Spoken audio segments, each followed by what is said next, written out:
Okay, I'd like to call this regular council meeting to order. We have a couple of friendly additions we'd like to throw in here, and I believe we have additional correspondence pertaining to item 4B. That is a delegation that was supposed to represent Mr. Madison on the remedial order issue. I believe all of council has the documentation. In addition, we have a agenda item, item 5C, and that's pertaining to active communities grant applications.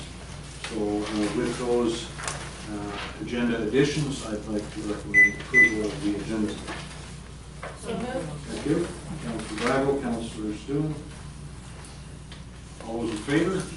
Contrary, motion carries. Item 3A, special regular minutes of the council meeting, April 19th. We have a motion to that effect, please. Okay. Move seconded. Councilor Crowe, Councilor Smith. Move seconded. All those in favor? Thank you. Item 3B, regular meeting council minutes, April 24th. Okay. Councilor Bible moving. Second. Councilor Smith seconding. All those in favor? Thank you. And then item 3C, record of public hearing for April 24th. Motion received.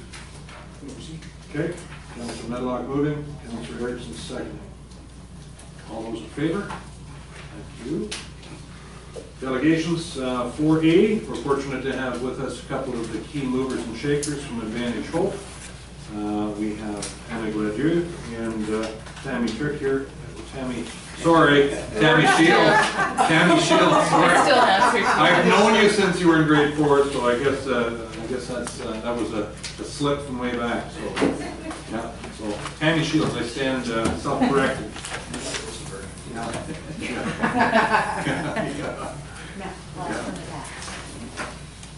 Okay. And the floor is yours, and you're here to talk to us about the quarterly report for January to March of this year. The floor is yours, as long as you need it. Okay, thanks. Well, as a new chair for Advantage Hope, I'm proud to help represent the face of economic development in our community. The renewed 3-year agreement lets me know that our members are confident in our work and agree we have been successful in moving the district forward. This will be my 4th year as director on the board and my 21st year doing business in the community. So over the years, I have served as a director and executive member for a few different nonprofit organizations in Hope, both business related and for our school district through PAC and DPAC. In the first quarter, the board welcomed Monica Florence. Monica is the Economic Development Manager from Chihuahua First Nation, and she's filling a long-standing vacancy in the seat set aside for First Nations representation. Also welcome to the board in the first quarter were new directors Janice Zimmer and Daniel De Serrano, both local business owners, and Ruby Rempel, the Assistant Branch Manager of Envision Financial. You may remember earlier in the quarter, we welcomed Gina Bennett, Aaron Wilkins, and Brian Gagnier to the board. We did also said thank you to directors Peter Robb, Mark Miller, and Karen Bushy for their years of volunteering with Advantage Hope. Advantage Hope District, we struck 2 new subcommittees, and all the directors are now taking part in at least 1 or 2 of the 6 available. Over the next year, I am looking forward to seeing our group actively engaged in the work plan, which I'm sure you reviewed in our report. From idea to implementation, I feel it really encompasses the many levels of economic development. And between Tammy, Stephanie, Helen, and the visitor center staff, we are looking forward to a busy and prosperous summer season for the Hope and Cascades the Hope, Cascades, and Canyons region. Tammy has some additional information from the front lines, and thanks for having us tonight. Thank you. So I just wanted to share some of the highlights from the first quarter. There was big news for us on the grant front that's been shared with council, of course, but we received notification of an award of $499,948 from the Rural Dividend Fund, which is a Rural Economic Development Stimulus Fund. Our partners in that application were the District of Hope, Hope Mountain Center for Outdoor Learning, Experience the Fraser through the Fraser Valley Regional District, and additional supporters included the Hope Brigade Days Committee, Hope Lions Club, Hope Motorsports Group, BC Parks, and Fraser Health. Some of the major components of that grant, which will happen over the next 2 years, include destination trail development, trail planning for hiking, mountain biking, and cycle network planning, event venue upgrades, a wayfinding signage strategy, agricultural area plan development, and some investment tools and marketing, including some tweaks to our website, things like that. We were also successful in the first quarter in our applications to Destination BC for their cooperative marketing partnerships program. So for the last couple of years, you probably recall that Hope has been sort of heading this Hope Cascades and Canyons partnership. So again, for this year, we were successful in receiving $60,000 for that initiative, as well as $20,000 for the Scenic 7 initiative. And Scenic 7 is a partnership of the communities on the north side of the Fraser going from Hope to Coquitlam. And Hope is currently acting as the lead entity in that body. And so we're excited about that because we've seen Scenic 7 kind of grow up and move out on its own to become its own program over the last couple of years with increased buy-in and cooperation from the stakeholders. So that's really great. We also, on the grant fund, received $11,300 for upgraded signage at a fellow tunnels through the Park Enhancement Fund. Originally, that award was, I think, $4,000, but because our team at Advantage Hope and working with BC Parks and FERD were able to action on that. Some of the money that was left over at the end of the fund that other people couldn't uptake, we were able to sort of snag as well. So that increased our total award to $11,300 there. And we were also awarded $6,500 through Destination BC for more roaming visitor services through the summer, which we'll see more mobile visitor services downtown and in areas like that. And one thing I forgot to mention with Rural Dividend, one of the components there is downtown visitor information kiosks. So being able to get information more directly to all those folks stepping off the buses downtown. Other highlights from the first quarter included getting our Business Walk summary report out based on the findings from the October 2016 Business Walk. So that was the second Business Walk that we had done. And again, the indicators in there all seem quite positive. You know, most of the businesses in town are reporting that they are doing, that their businesses are increasing or at least good and stable. Very few of the businesses are reporting having troubles.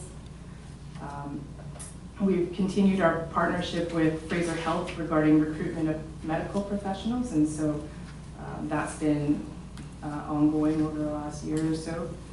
We've also continued our partnership with Free Rein regarding customer service skills program, and so this was an attempt to address one of the things that we always are aware of is that at the visitor center, we see 45,000 people a year come through the visitor center, but that means that at the gas stations and the restaurants and things like that, they're seeing those numbers and more every year. And so how do we sort of, as a community, up our game and help everyone in the community understand that they've got a role to play in economic development?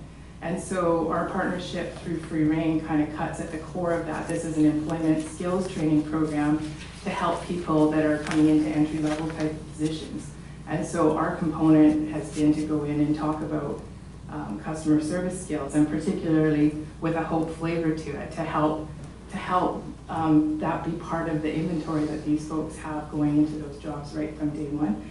And we've actually seen that program now expand a little through our partnership with Read Write Society in the Volunteer Coordinator Initiative. And so we will be starting the Community Ambassador Training segment, which would be open more widely to the public, that is kind of the refinement of what we've learned through our partnership with Free Reign, boiling it down and offering it to other people in the community that want to be out there, helping to welcome all of our visitors. We've also, in the first quarter, started to roll up our sleeves and really dive into the tourism marketing strategy component. The implementation of MRDT, which is the Municipal Regional District Tax, is something that is a key strategy identified in the Economic Development Strategy. This goes back to 2009 when the district first commissioned Lionsgate to do the initial economic development plan for the district. It was identified at that time as a key priority. There was an attempt to implement it in around 2010 that was not successful, but we are back to the drawing board with it, and things have changed since then.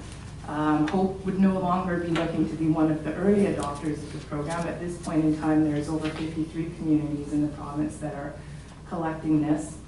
And one of well, there's a number of things have changed around the governance of that program. And one of them is that in order to start the process now, we have to start with developing a 5-year strategy. And so that's where we're at right now, where we've completed 2 out of 3 sessions. We've invited tourism stakeholders from throughout the region to participate in this with us. And the goal will be to complete a 5-year tourism strategy and 1-year action plan, and then to strike up this conversation again with the accommodators about potentially implementing the MRDT. And a key piece of this that I want to remind Council of, so you can all keep it in the back of your minds, is that in the past, that's kind of been the end of the conversation about MRDT, is, well, let's get MRDT. At that time it was called something else, additional hotel room tax. But let's get that pot of money. It's used for tourism marketing. And having more money to promote our community would be a great thing for sure. But one of the things that we've identified is that there's an even larger pot of money that's available through the province right now under the Rural Municipality Initiative. And to qualify as a resort municipality, one of the prerequisites is that you have destination marketing organization and that you're collecting this MRDT. And the RMI initiative is the one that sees much larger sums of money going to communities. And that's not just for promotion, that's for infrastructure related projects, beautification type things. I always say it's why Harrison Hot Springs looks the way that it does, is from the RMI investment there. Another thing that we've been heavily involved in the first quarter is participating with Destination BC in their destination development process. And so because of our unique location in Hope, we have the opportunity to participate in a number of these destination development sessions, including the one for Highway 3, the one for Gold Rush Trail, and the one upcoming for the Fraser Valley. And so what this means for Hope down the road, I think, is that Destination BC has done a really great job over the last few years, in my opinion, in leading the marketing efforts on the behalf of the province.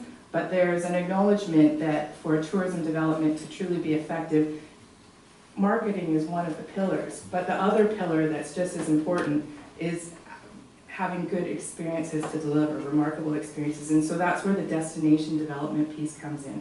So Destination BC has been charged by the province with developing a provincial destination development strategy, and their method for doing this is to go out and develop 10-year strategies by region. And again, the 3 that we're participating in are Highway 3, Fraser Valley, and Gold Rush Trail. We think that at the end of that, if there's funding that's attached to it, Hope is going to be in a good position because of our involvement with multiple different strategies. And also on the radar, I guess, with Destination BC, is that there is kind of an emerging conversation about trying to make film tourism an even larger product in the province, and Hope is, of course, very well positioned with that.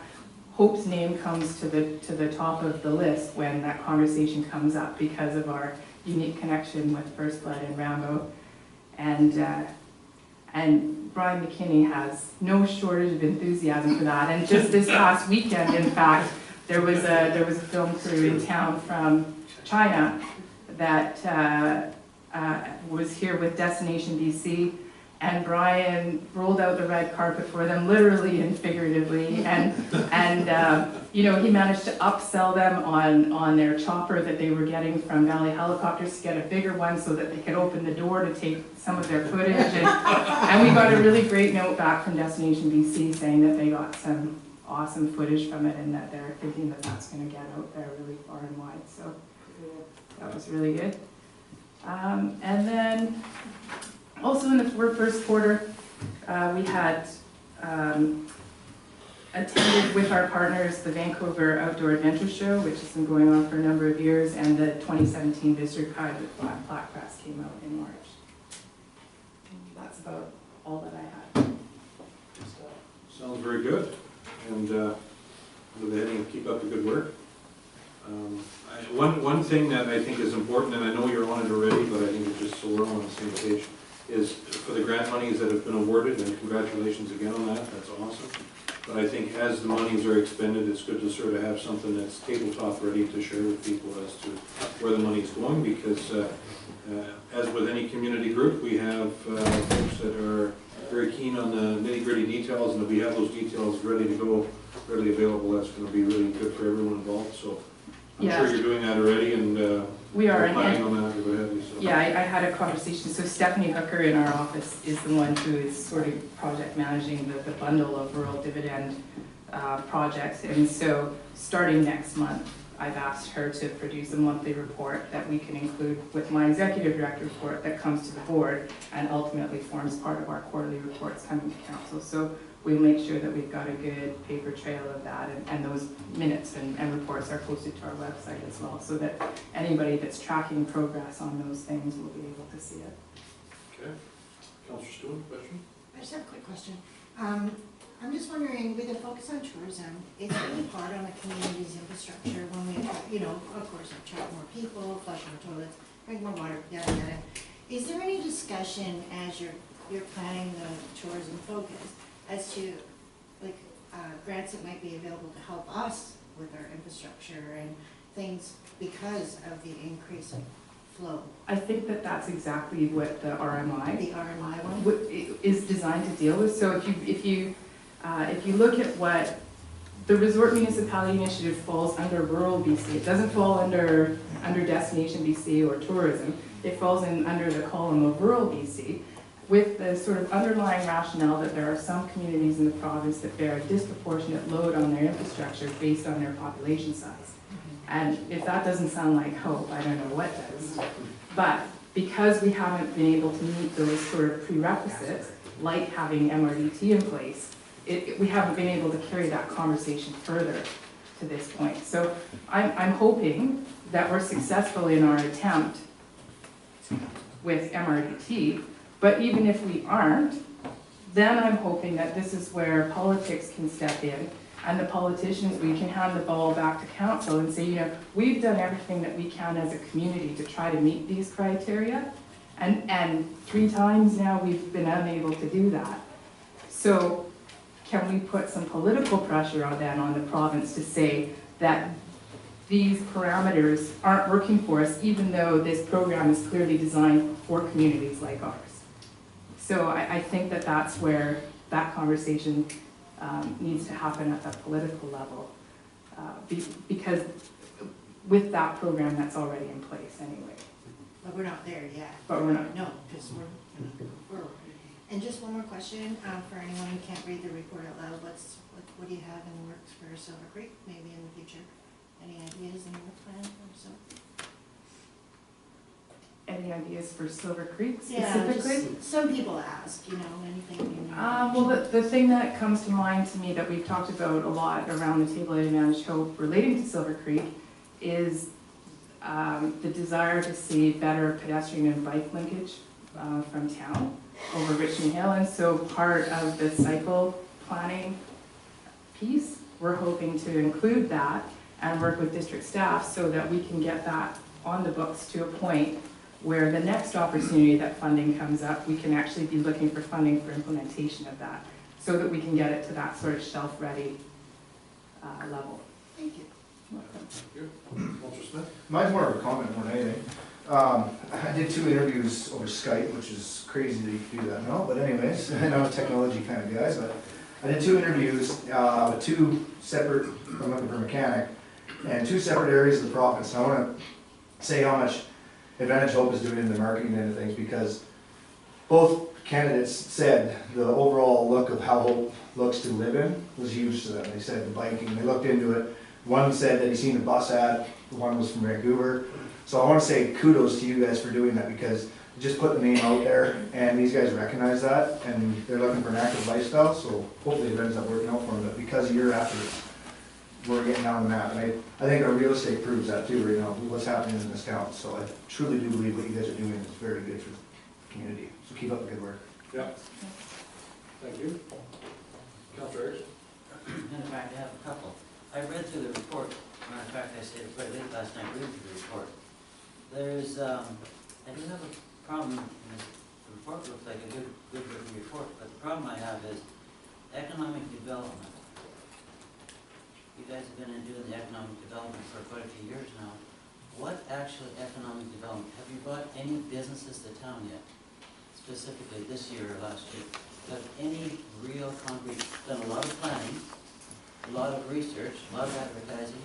Has anything actually happened? Yeah, well, I mean, I think there's a couple different facets to the answer to that.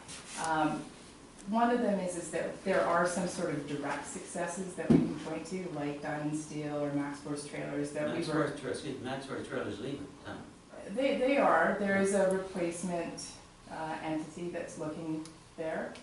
But they came just because of the real estate, the building, not through Advantage Hope. Maybe, but I guess the other part of the answer is that I think it's my opinion, and I think if you find the opinion of professionals working in economic development in the province, that for our efforts to have been successful doesn't necessarily mean that we have to have talked to every single individual business that is looking to come to Hope. But you have to look at the aggregate of what's happening in Hope. And so in our annual report and in March when we did our AGM, one of the things that we talked about was business growth in Hope.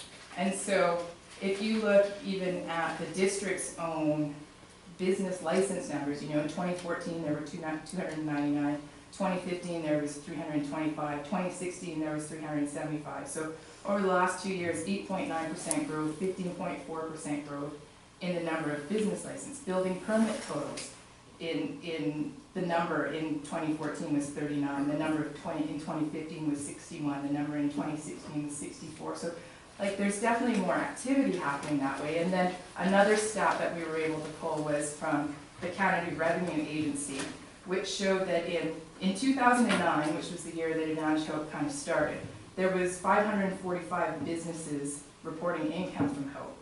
In 2016, there was 1,211. That's 122% increase. That's good. So, Seth, I just want to tell you about that. That's false for you to claim that businesses in town. I have 5 businesses running out of my house, and that's in there. None of that. One business from Alberta. So you cannot claim that Advantage Hope did that. That's just statistics from the what's it called, the toll that went around saying what business you have running out of your home. I mean, I have 5 of those 1,200. Mm-hmm. So that's not Advantage Hope doing that, or economic development, Advantage Hope economic development doing that. So you can't really claim that. That's actually a false number. Well, I'm not saying that it's necessarily Advantage Hope directly, but I'm saying that the kinds of things that Advantage Hope is trying to have an influence on is definitely the number of businesses in town. But just for you to say that, tries to say that Advantage Hope brought those businesses here because of, no, it's just because we had reporting of those businesses. And yes, it is 1,200, I agree with that, but there's only, what, 300 business licenses in town? Mm-hmm. And several businesses have left Hope in the last few months. Several businesses have left. So this is what I'm wondering. So we're spending this money I would love to see growth, I would love to see some industry come to town, but we haven't. We've, you know, you guys have been doing this for what, 7 years now, 8 years now? Well, I think what we have to keep in mind is community growth is something that everyone works on.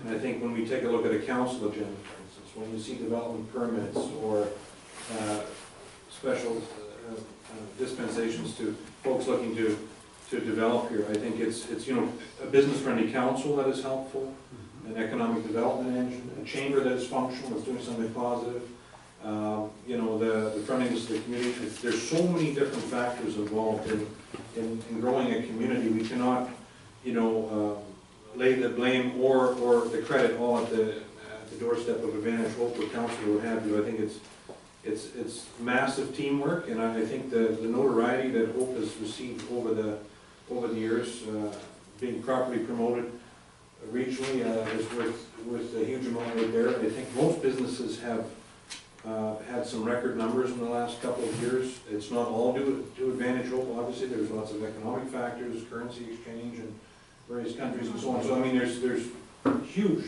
number of factors involved, but I think some very positive impacts have been made, but sometimes it's very difficult to pinpoint the exact factors. So. I just want to respond back to your review. Another reason why we're seeing business licenses are up, not business license, building permits are up, is because we have cheaper property, and a lot of people are moving this way. So, I mean, when you look at the big picture, I can see Advantage Hope doing very good when it comes to tourism and marketing. You can see that. But when it comes to economic development, I'm questioning that. Because it's just not visible, I guess. Yeah, Very much. I think that my philosophy personally is that, so tourism marketing is where we've been successful in getting additional funding to come into the district. And so we do the best with it that we can. And I think that what we're trying to create is whatever kind of a halo effect from that that's possible. So in marketing the community as a great tourism destination, developing it in that way, it also speaks to the quality of life things in Hope, and we're able to kind of focus on those. And the kind of growth that we have been trying to attract business-wise hasn't been, you know, the large 200 employer or 200 employee type of enterprises, partly because we don't know where to find them, and partly because anybody that we talk to involved in economic development is saying, you know, that's not where your best effort is spent.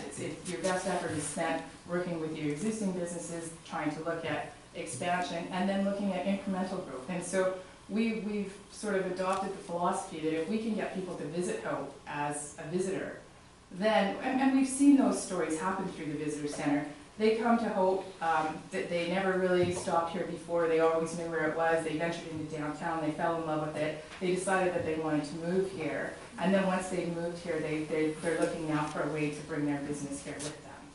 And so, you know, how many of those, I get your point that Advantage Hope can't take all the credit. I don't think we're trying to take all the credit. I think we're just trying to say that if you look at the indicators that are out there, they're all seeming to be moving in the right direction right now. And I think we're trying to help that in that way. And there's, you know, indirect ways that people will connect with us as well. We've had lots of people come in. I've interacted with people who thought that they had no interactions with Advantage Hope previously, but then I found out that they were looking at coming to Hope and they found the hopec.ca website, and that was their primary source of information in making their decision. Well, that's a website that we maintain and populate with information, and so we've indirectly been able to influence people in those kind of ways as well, which we never know about. So metrics aren't perfect, but what we've been trying to do over the last year is to try to figure out, well, how can we even attempt to try to measure how our efforts are successful? And so we look at the metrics that line up with the goals in the economic development plan, and then try to figure out, well, if we can start to measure these things and they're going in the right direction, then that's an indicator that things are effective. Okay. You have three council members patiently waiting, Councillor Smith, Councillor Tybel, Councillor Matlock, and Councillor Crowe. Echo a little bit of that Tammy said already, but there's also I feel you're never gonna get, hey, Advantage Hope brought us here. You might get the odd one for that piece of it. I think Advantage Hope is a piece of the pie. Simple as that. As us as a community, they're a piece of the pie. I don't know many other groups out there that have got over, in their report here, have gotten $600,000 in grant funding to put it back into our community, to promote our community better.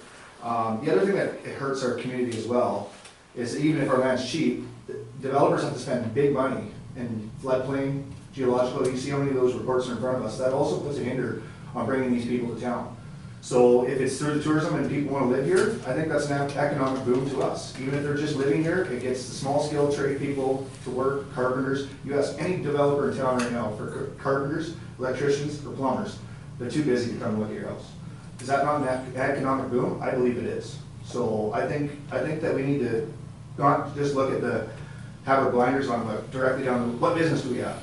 Well, right now I'm trying to get a skilled mechanic to come to the shop I work, and I cannot get that skilled person right now. So if we had a manufacturing plant, where do we pull these people from? Instantly, right? We have to build on that and get there. And we also have to put in amenities for these people to be able to do it, for fire, sewer, all that stuff. There's places right now they're trying to put in out in floods. They have to put sewer, they have to think creatively to make business in this town. So I think we gotta maybe not look so narrow-minded on it. I think that this town's doing very well right now, and it's growing and growing and growing because of a piece of the pie. That's my comments. Okay, Councillor Tybel, Matlock, and Crowe. Thank you. You know, I know we've had this debate many times, economic development versus tourism, and I don't think that it's one or the other. It is both. They reside within each other. If we say that tourism is not economic development, then I think that we're fooling ourselves, because we have to look around and think about how many dollars are coming into the community as a result of tourism. You know, people are no longer going away on holidays, they're staying in their own home provinces and touring their provinces. So I think that what Advantage Hope is doing is putting us on the map to say, come and stay in Hope, and that means that the restaurants, the hotels, the little businesses are then being successful in what they're doing. Would we be successful in bringing economic development if all of a sudden we had Molson breweries putting up shop out in floods? Would that satisfy those folks who want to see economic development? What would satisfy people when it comes to economic development? Like I put that question out there. What do you want to see as success? Where's your benchmark? Where's your matrix to say that we've now achieved economic development success? I think that each one of us is an ambassador of this community, and it's how we represent the community that's going to bring economic development to this town. So, you know, I just caution us on trying to define what is economic development. Is it a big business, or is it tourism coming to town and people supporting the businesses that are already here? So it's not really a question, more a comment and maybe a rant, but done. I think the other thing we can focus in on too is the fact that I think you will recall Mr. David Monroe from the city of Coquitlam, who's involved in economic development there, economic development manager, I believe is his title in Coquitlam. And the statistic that he put out, which I thought was kind of interesting, was 80% of new jobs in any community are expansion of existing firms. So, you know, if a restaurant that was in business a few years ago only employed 30 people, but now employs 60 people, you know, that's, you know, maybe not the end all and be all, but it's good news for Hope. So I think 80% of new jobs are from existing business. That's a realistic, you know, figure. So anyways, Councillor Medlock and Crowe. Thank you. You know, I've always been a fan of what Advantage Hope's been doing ever since inception, and I believe in it wholeheartedly. So I think one comment that I'd like to make to Councillor Erickson is that economic development isn't necessarily the same thing to everybody. Each person can look at it sort of differently as of what it is. I believe tourism is definitely a part of it. It's not necessarily bringing a specific business to Hope that has employment and increases the tax base. That is in itself economic development, yes, but it's not the only thing. And these indicators, I don't know what else we can do to measure success. It's a really tough thing to do. but all of those numbers are trending upwards, and that has got to be some sort of proof. I think that the district has done an excellent job of economic development in what I believe it is, as far as setting the stage for quality of life and businesses and employees wanting to move here to do business. Just today, I spoke with one of the new businesses in town that recently opened that rents kayaks and bikes. They had a couple come up from White Rock over the weekend, and since spending some time here, they found these folks on the internet, rented some kayaks, and after spending the weekend in Hope, they're seriously considered moving here and bringing their home-based business with them. That is a direct result, I believe, of the lifestyle that has been marketed out there. And, you know, Councillor Smith mentioned sort of the same sort of thing. I'd like to sort of also flip it around and say, while it's just as difficult to prove that since Advantage Hope has been around, what have they done, I don't think that you could say that everything would be identically the same had they not existed. I tend to believe that it would be quite the opposite, that we were spiraling down. That ship has slowly turned around, and we are gaining ground. And I don't think that communities that don't put an effort into it see the same thing. The Chamber wanted this council at the onset of our term to take a look at our economic development strategy. So we had workshops. There wasn't a lot of participation there from the Chamber, but I thought that was an excellent opportunity for them to get involved. But they did do a good thing, which was bringing in, I think it was called Building Blocks to Economic Development, and they had Dale Wheeldon, who's the current president, CEO, I think, of the BC Economic Development Association. And, you know, he really reinforced that what we have been doing and the track that we are on is the right way to go. So if you don't take the credit and the advice of the professionals in the industry in the province, you know, that right there is reinforcing to me that we are doing the right thing and that this is the right track. I don't know how many more times I can say it, but it's a good thing, and I definitely applaud your efforts. Don't be discouraged. Hey, Councillor Brown? Yay, my turn. You're getting raked over the coals here and there. So it's my turn. So I do appreciate the report. That's good. We need those quarterly reports, that's for sure. So a couple of things that I was thinking about with Councillor Erickson's comments. I also feel that I like to see some outcomes in terms of meat and potatoes. And I guess I think that economic development means that if we're paying a contract for X amount of dollars and it's for economic development, then I expect to see economic development, meaning there's going to be a new enterprise coming that typically a small home-based business wouldn't be working on, but it would be something that would be here for the longevity. Like, you know, when people run for election, for example, they say there's no jobs in Hope and all our people are leaving town and the kids are moving and we need something sustainable, not these tourist, you know, $10 an hour jobs. I think we've all heard that at least once in our tenure in Hope. At least I have anyhow. So I guess when I hear all that from the public, I think, okay, yeah, that's probably true. So then took quite a number of years for economic development to actually get off the ground because people didn't really, not everybody knew what it was or really wanted it, or their perception of it was all different, right? It always changes, I guess. But when we did have economic development and we did pay $40,000 a year for somebody to come and be in the town hall and that, we actually got economic development, what we thought we did anyhow. We got streamlined applications happening in the district to work with developers and for people to be invited in. The people that really wanted to come, they weren't concerned about getting work people to be employed or employable people. They were more concerned about getting the property, getting the permits, and getting the buy-in from the community. That's what the economic development officer did for them. And guess what we got? We got Aberfoyle. Wow. Still going, now Nestle's. It's a sustainable job, right? And it's a sustainable lifestyle, and it does a lot of good for the District of Hope's image because it's, you know, a clean, green, sustainable thing. And to me, that's kind of economic development, I guess. where I see the meat and potatoes, there's real value there, and that's economic development to me personally. And I kind of always agreed that that's what was gonna happen with Advantage Hope, because I was pretty sure that, in talking with all the people that were talking to me at least, they thought that too was economic development.